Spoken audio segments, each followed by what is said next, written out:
आवेश तथा क्षेत्र है, इलेक्ट्रिक चार्ज एंड फील्ड।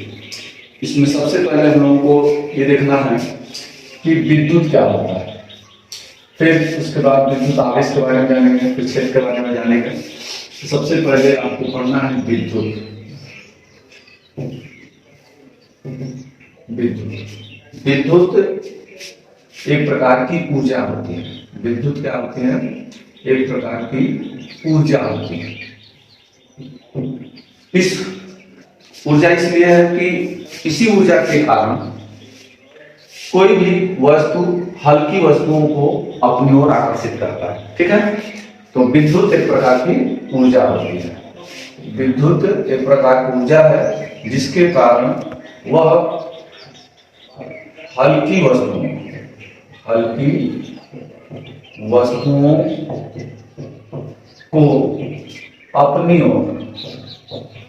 अपनी ओर आकर्षित करता है।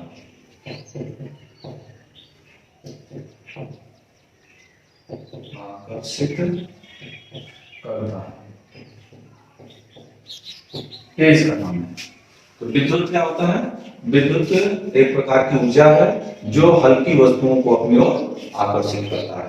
ठीक है, अब इसके आगे हम लोग विद्युत आवेश के बारे में जानेंगे। विद्युत आवेश क्या होता है, कहाँ से उत्पत्ति हुई, इसके बारे में और भी कुछ चीजें जानेंगे। तो विद्युत आवेश पहले हम लोग समझते हैं, विद्युत आवेश क्या होता है। विद्युत आवेश इलेक्ट्रिक चार्ज,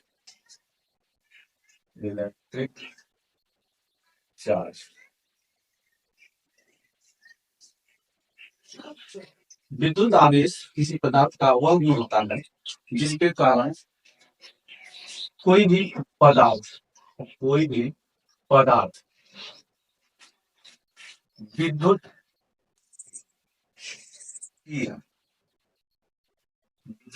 चुंबकीय प्रभाव उत्पन्न करता है। विद्युत आवेश किसी पदार्थ का वह गुण है जिसके कारण विद्युत चुंबकीय प्रभाव उत्पन्न करता है या हल्की वस्तुओं को अपनी ओर आकर्षित करता है या प्रकाशित करता है। तो विद्युत आवेश पूछा जाए कि किसे कहते हैं, तो आप कहेंगे कि किसी पदार्थ का वह गुण जिसके कारण वस्तुएं विद्युत चुंबकीय प्रभाव उत्पन्न करती है, उन्हें हम लोग विद्युत आवेश कहते हैं। ठीक है, अब लोगों को पढ़ना है विद्युत आवेश किसे कहते हैं, इसकी परिभाषा। इसकी परिभाषा तो वैसे एम्पियर के नियम से, एम्पियर के नियम से हम लोग जानते हैं। क्या जानते हैं कि किसी चालक में आवेश प्रवाह की दर को विद्युत धारा कहते हैं, अर्थात I equal Q upon T होता है। तो यहीं से क्यू इक्वल टू हो गया आई इंटू टी, यानी कि किसी चालक में जो प्रवाहित धारा है और समय वो आपस में गुणा कर दिया जाए तो हमको आवेश प्राप्त हो जाता है। यहीं से इस आवेश का मात्रक निकलता है। आवेश का मात्रक होता है एम्पियर इंटू समय का मात्रक हो गया सेकेंड। एम्पियर इंटू सेकेंड को ही कूलाम कहते हैं। कूलाम आवेश का जो मात्रक होता है वो एम्पियर इंटू सेकेंड या कूलाम होता है। अब इसकी विमा के बारे में थोड़ा सा जान लेते हैं।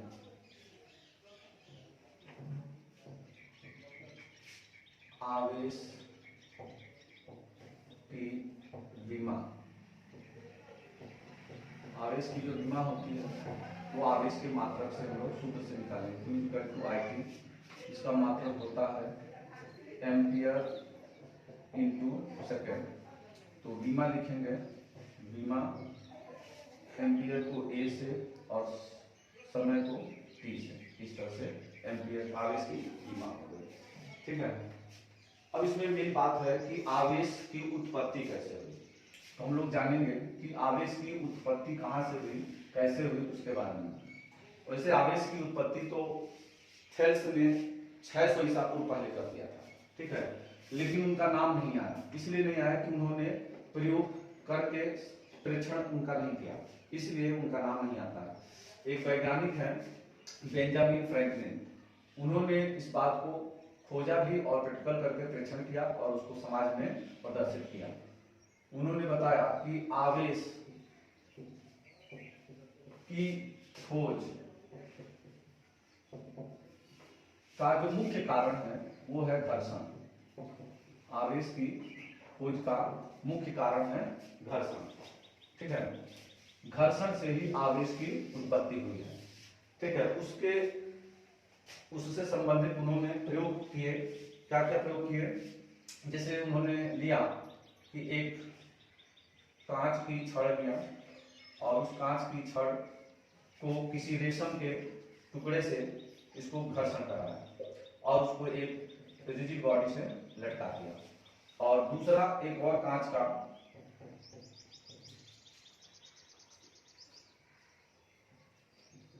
टुकड़ा लिया और उसको भी रेशम से रगड़कर उसके पास लटका दिया। और फिर उन्होंने देखा कि इन दोनों के बीच में प्रतिकर्षण हो रहा है, इन दोनों के बीच में प्रतिकर्षण हो रहा है। और उसके बाद फिर से उन लोगों ने एक कांच का टुकड़ा लिया और कांच के टुकड़े को आप रेशम से रगड़ा, उसके बाद फिर इसको लटकाया। फिर एक एबोनाइट की छड़ लिया, एबोनाइट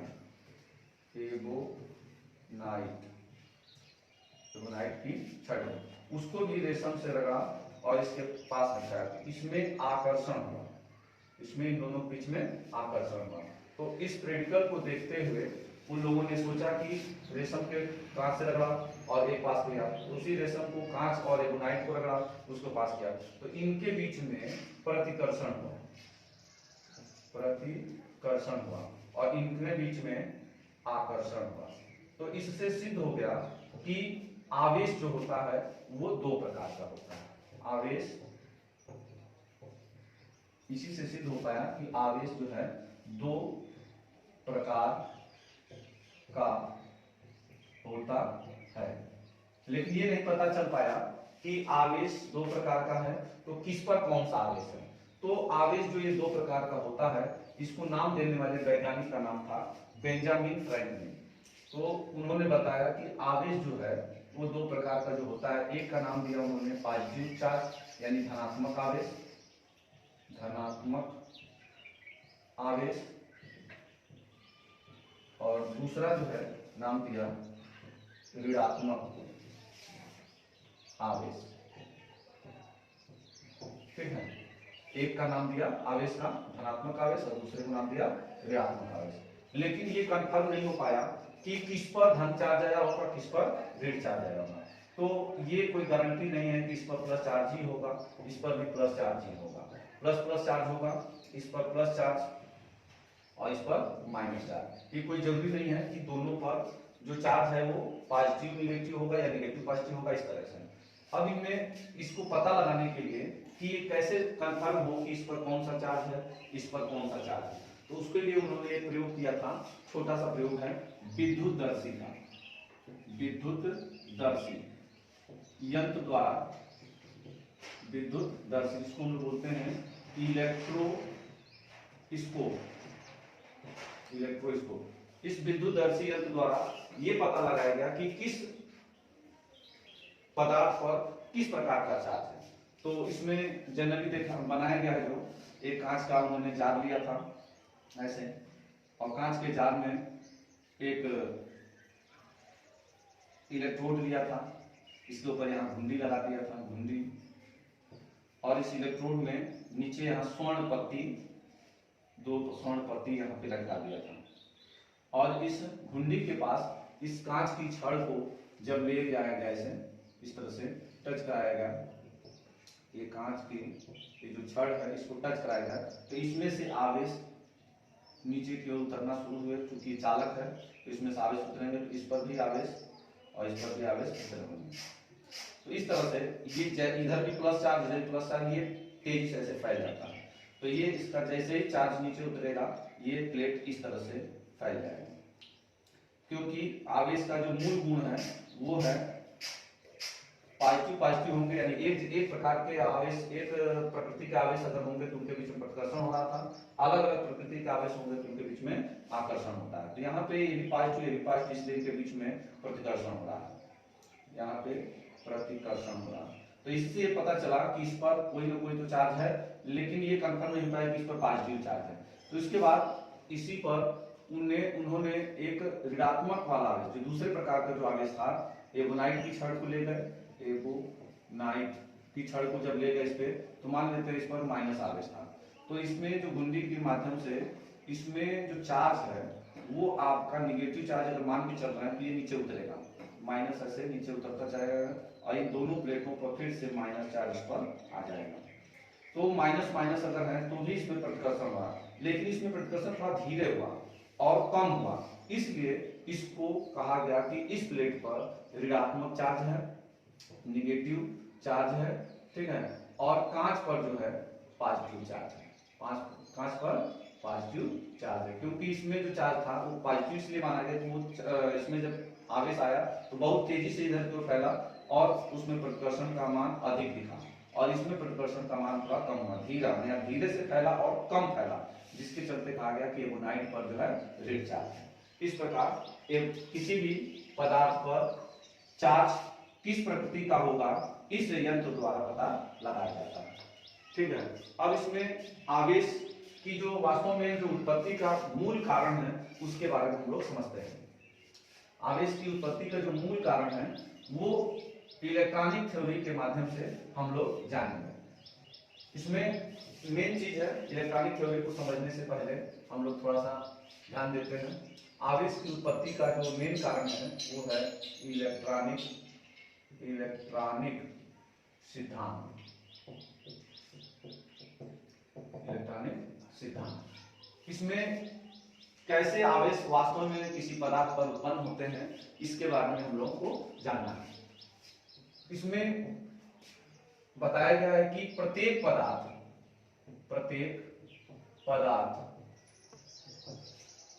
परमाणुओं से मिलकर बने होते हैं, परमाणुओं से मिलकर बने होते हैं, और ये परमाणु जो होते हैं वो मूल कणों से मिलकर बना होता है, मूल कणों से मिलकर बना होता है, मूल कणों से मिलकर बना होता है। अब ये मूल कण क्या होते हैं? इन मूल कणों को हम लोग इलेक्ट्रॉन, प्रोटॉन और न्यूट्रॉन कहते हैं, मूल कणों को। अब इन्हीं मूल कणों को हम लोग परमाणु की संरचना में पढ़ेंगे। तो बताया जाता है कि जो प्रत्येक पदार्थ होता है वो परमाणु से मिलकर बना होता है, और जो परमाणु की संरचना होती है उसमें एक भारी भाग होता है जिसको हम लोग नाभिक कहते हैं। यह नाभिक, इसमें उपस्थित जो मूल कण है प्रोटॉन और न्यूट्रॉन से मिलकर बना होता है। एक प्रोटॉन होता है और एक न्यूट्रॉन होता है। प्रोटॉन पर धनात्मक आवेश होता है, न्यूट्रॉन पर कोई चार्ज नहीं होता है। इस प्रकार ये नाभिक जो होता है पूर्ण रूप से धनावेशित होता है, और इस नाभिक के चारों ओर एक निश्चित कक्षा में, इस नाभिक के चारों ओर निश्चित कक्षाओं में एक तीसरे प्रकार का कण चक्कर लगाता है। इन कण को इलेक्ट्रॉन कहा गया। इन कण को क्या कहा गया? इलेक्ट्रॉन। चूंकि नाभिक धनावेशित है और इलेक्ट्रॉन इसके इर्द गिर्द चक्कर लगा रहा है, तो ये चक्कर तभी लगा रहा है जब इससे आकर्षित होगा, अर्थात इस पर निगेटिव चार्ज होगा। तो इस प्रकार किसी भी परमाणु की संरचना में इस तरह की कंडीशन होती है कि नाभिक में प्रोटॉन और न्यूट्रॉन उपस्थित होते हैं और उसकी चारों ओर निश्चित कक्षाओं में इलेक्ट्रॉन चक्कर लगा रहे होते हैं। इसमें यही बताया गया है कि नाभिक में उपस्थित प्रोटॉन पर धनात्मक चार्ज और इलेक्ट्रॉन पर ऋणात्मक चार्ज, और नाभिक में उपस्थित प्रोटॉनों की संख्या और न्यूट्रॉन इलेक्ट्रॉनों की संख्या आपस में बराबर होती है, और प्रत्येक प्रोटॉन पर जो आवेश होता है वो 1.6 × 10⁻⁻19 कूलम होता है, वो भी पॉजिटिव, और इलेक्ट्रॉन पर जो आवेश होता है वो माइनस का 1.6 × 10⁻⁻19 कूलम होता है। ठीक है, इस बात को आप लोगों को हमेशा याद रखना है। और न्यूट्रॉन पर कोई चार्ज नहीं होता है, ठीक है, न्यूट्रॉन पर कोई चार्ज नहीं होता। तो इलेक्ट्रॉनिक सिद्धांत में आपको इतना ही बताना है कि प्रत्येक पदार्थ परमाणुओं से मिलकर बना होता है और परमाणु का एक भारी भाग होता है जिसे हम लोग नाभिक के नाम से जानते हैं। यह नाभिक प्रोटॉन और न्यूट्रॉन से मिलकर बना होता है, ठीक है। और इसके इर्द गिर्द, इसके चारों ओर एक निश्चित कक्षा में एक अन्य प्रकार का कण चक्कर लगाते हैं जिसको हम इलेक्ट्रॉन कहते हैं। और इस इलेक्ट्रॉन पर प्रोटॉन के बराबर ही चार्ज होता है लेकिन निगेटिव चार्ज होता है, ठीक है। अब ऐसा क्या होता है कि किसी पदार्थ पर आवेश उत्पन्न होते हैं, तो उसके पीछे रीजन ये है कि जैसे ही हम किसी पदार्थ को दूसरे पदार्थ से घर्षण कराते हैं, जैसे मान लीजिए कोई पदार्थ है, इस पदार्थ को किसी दूसरे पदार्थ से घर्षण कराते हैं, तो ये ए पदार्थ हो गया, बी पदार्थ हो गया, तो जब इनके बीच में घर्षण कराएगा तो इस दौरान ऐसा क्या होता है कि इस पर चार्ज आ जाता है, इस पर चार्ज आ जाता है। तो जैसे ही घर्षण हम लोग कराते हैं तो इस पिंड पर मान लो पॉजिटिव चार्ज आ गया और इस पिंड पर मान लो नेगेटिव चार्ज आ गया। इसके पीछे कारण यही है कि ये जो हम लोगों ने परमाणु का स्ट्रक्चर पढ़ा, इसके बाहरी, इसको बोलते हैं हम लोग कोष, इसको बोलते हैं कोष, या इसको बोलते हैं ऊर्जा स्तर, या इसको बोला जाता है कक्षक।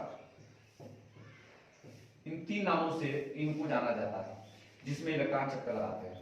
इसकी जो बाहरी कक्षक होता है जिसको हम लोग आउटर सेल बोलते हैं, इस आउटर सेल में जो इलेक्ट्रॉन होते हैं घर्षण के दौरान बाह्य ऊर्जा प्राप्त करके वो अपनी कक्षा छोड़कर दूसरे की कक्षा में प्रवेश कर जाते हैं।